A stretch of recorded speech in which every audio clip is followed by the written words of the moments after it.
Her name was Marjorie Rudolph. The year was 1966, and the 60-year-old was home by herself when she was murdered in her San Rafael home. This woman was struck with an unknown object on her head that caused a tremendous amount of damage, and then her ribs were all broken as well.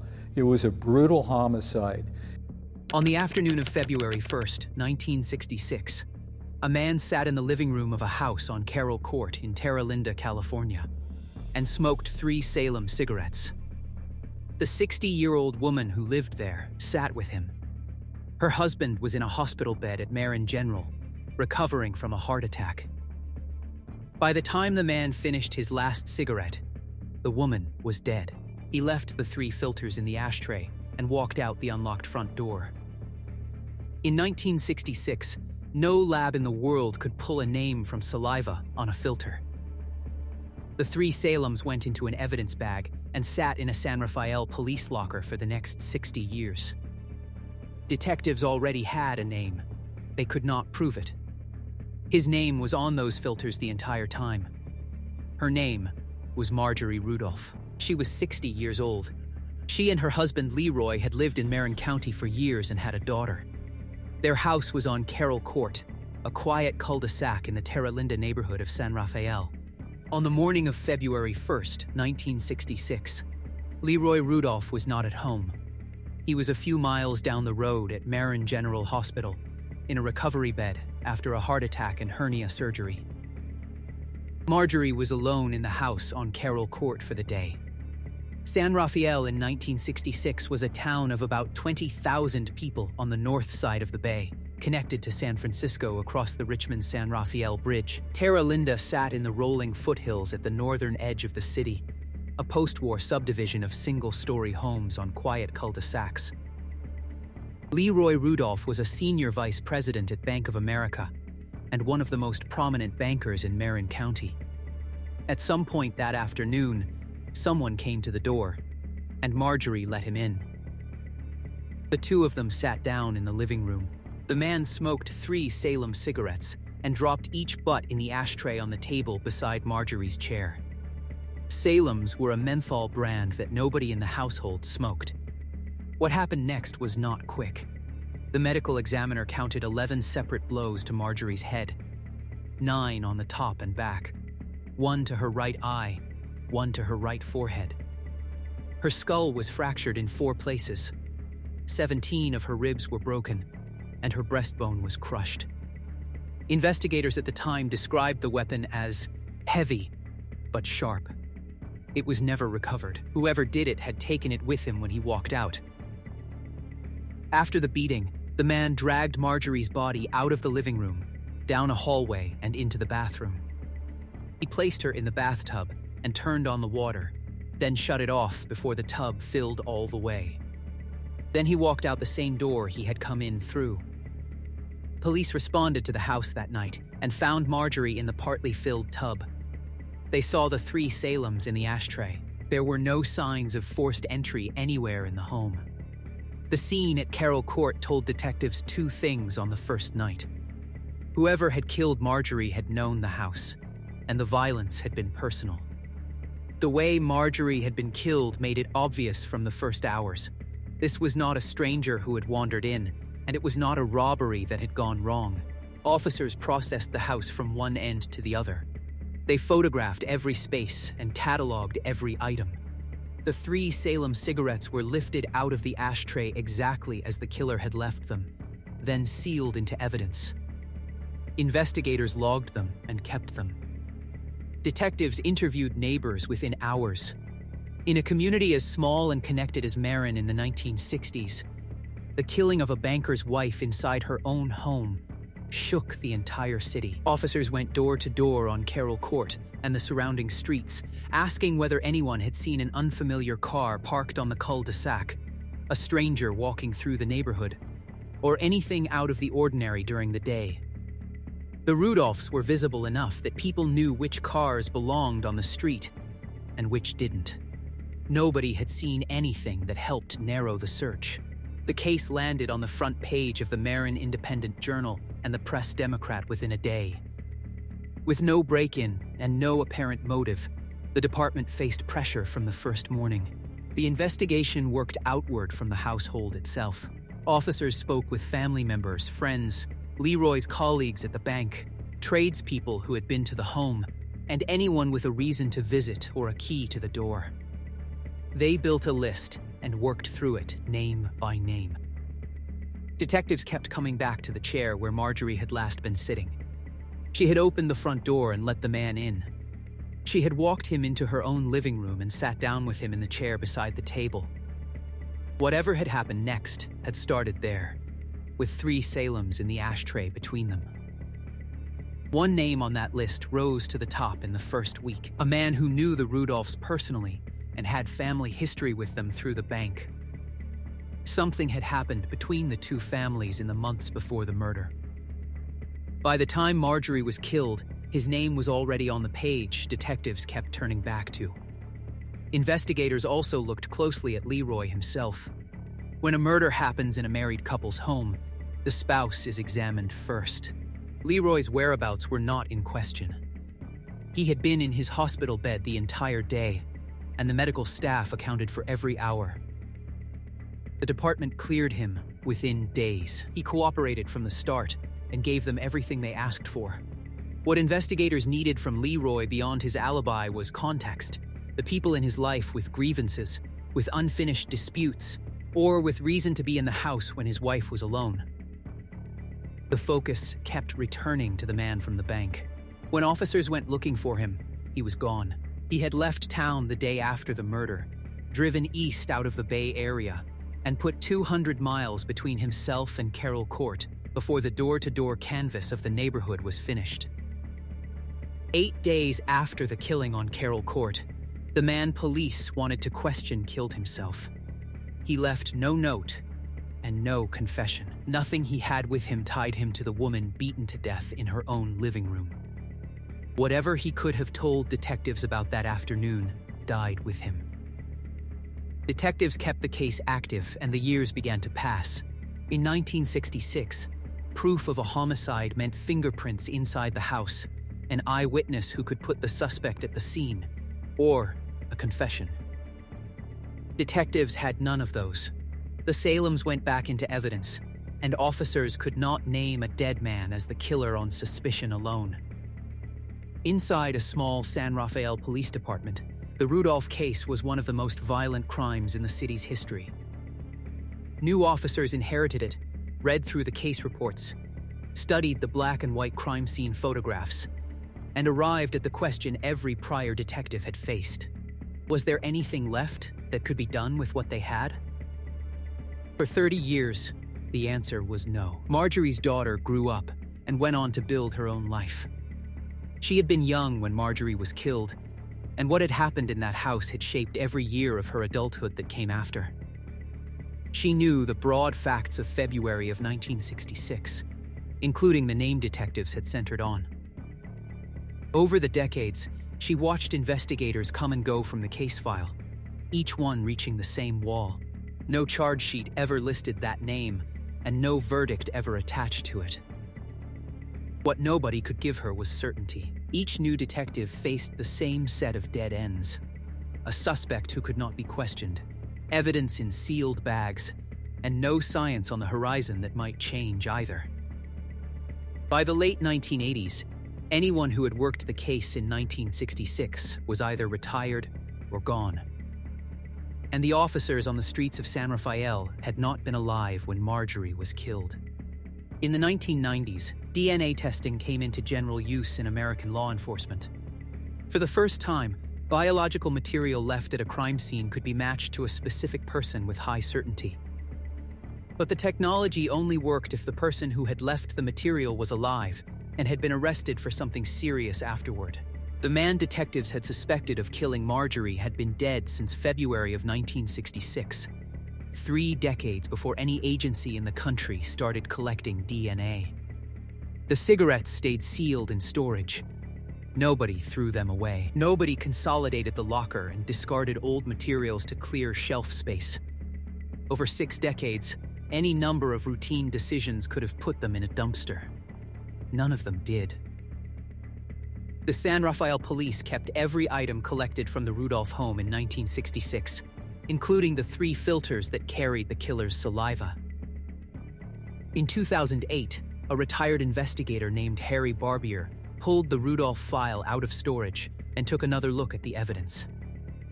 Barbier had been a police cadet in San Rafael in 1968, 2 years after the murder, and had spent his entire career in the city. The Rudolph case had been part of the casebook for as long as he had been in uniform. He read through the old reports, the photographs, and the lab notes from the original investigation, then went looking for what was still in storage. Barbier took the 3 Salems out of evidence and sent them to the California Department of Justice Crime Lab.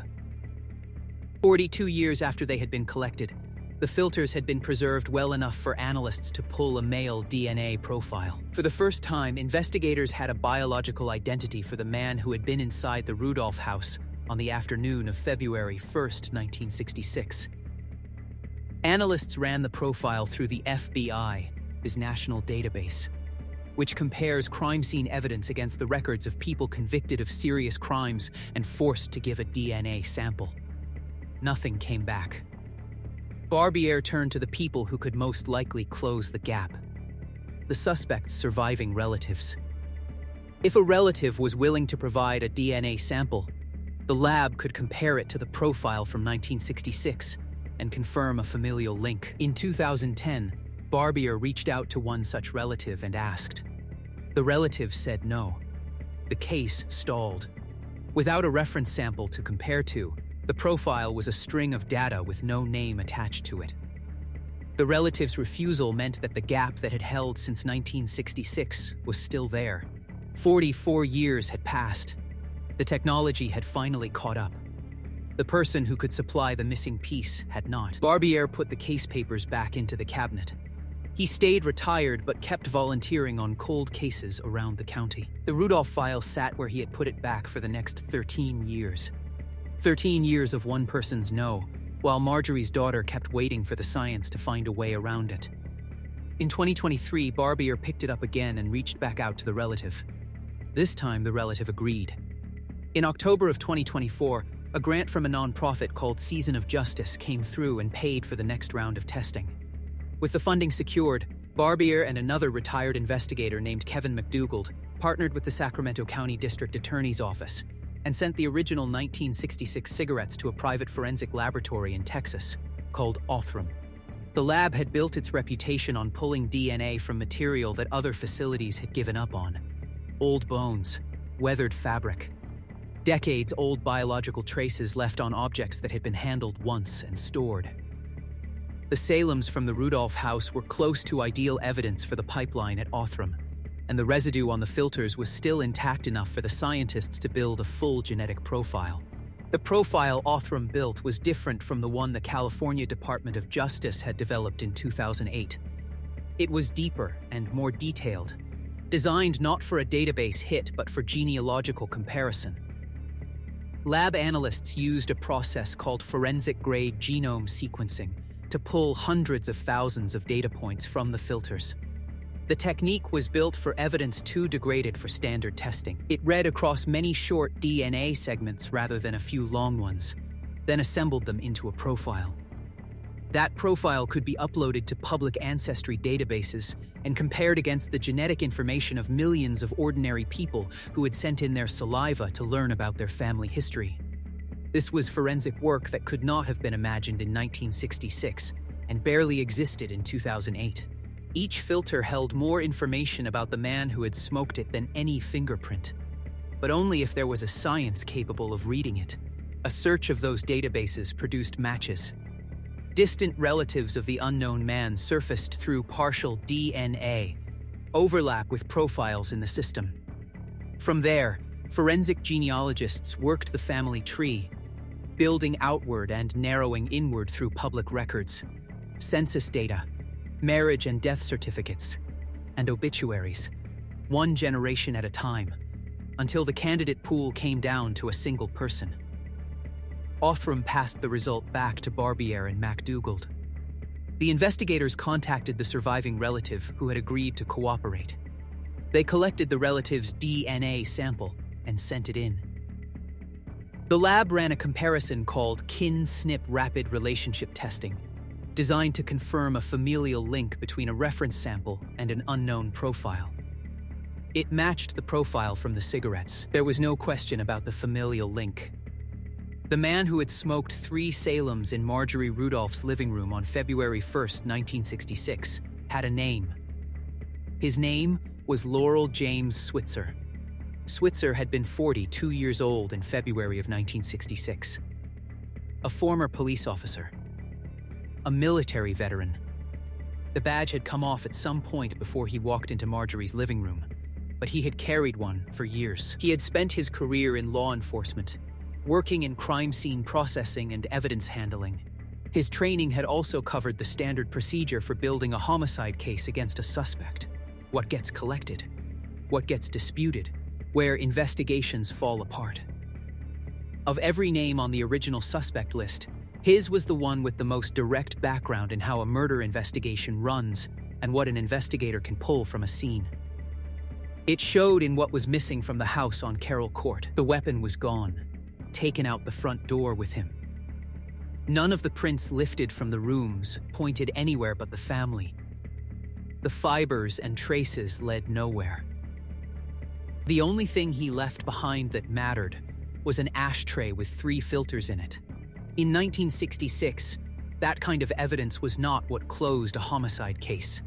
The town he drove to was South Lake Tahoe, a resort on the California-Nevada border where Switzer had no real ties. He never explained the choice to anyone. Switzer's wife had worked at the Bank of America branch run by Leroy Rudolph. He had been out of work at the time of the killing and for some time before that. That was how the two families had come to know each other. The department never released the dispute that had put Switzer in the suspect pool the week of the murder, even after his identification in 2026. Police said the full circumstances of his involvement and his exact motive for being in the house that afternoon may never be known. A cigarette he had stubbed out on his way to the bathtub closed the case 60 years later. On March 31st, 2026, the San Rafael Police Department held a press conference. Officials announced that advanced DNA testing had positively placed Laurel James Switzer at the scene of the 1966 homicide of Marjorie Rudolph. The announcement came decades after Switzer's own death. City officials thanked Harry Barbier and Kevin McDougald for the hours they had volunteered on the case. Both men had been retired for years. Neither one had been required to do any of it. They had chosen to. The chief's statement also credited the Sacramento County District Attorney's Office, Othram and Season of Justice, the nonprofit whose grant had funded the testing. Cold cases never grow cold in the hearts of the victim's family, the two retired investigators said in their joint statement. Kristen Middleman, the chief development officer at Othram, also spoke about the result. Just because a case is decades old does not mean it can't be solved, or that no one is interested, Middleman said. The daughter of the victim now knows what happened to her mother, and that the police never stopped trying to find the killer. Barbier picked up the phone and called Marjorie's daughter himself after the lab results came back. He had carried the case in his own time for almost 2 decades by then. Barbier told her that the DNA on the filters matched a living relative of the man detectives had named the first week of February in 1966. The 3 Salem cigarettes had outlasted Switzer himself and now placed him inside the house. What her family had carried as belief was now backed by science that did not exist when her mother was alive. The name was Laurel James Switzer, and Barbier said it on the phone to the woman who had spent her whole adult life waiting to hear someone with a badge say it. She told investigators afterward that she felt relief. She had grown up under the weight of that February afternoon, raised a family while still carrying it, and reached old age without ever setting it down. After all that time living with suspicion instead of certainty, she had a name confirmed for what had happened to her mother. A 60-year-old woman in a house on Carroll Court, an unlocked front door, and 3 Salem cigarettes in an ashtray on the table beside her chair. The man who smoked them killed her in the same room. They sat in a San Rafael evidence locker for 60 years and finally said his name. If this case stayed with you, leave your thoughts in the comments. More solved cases in the playlist.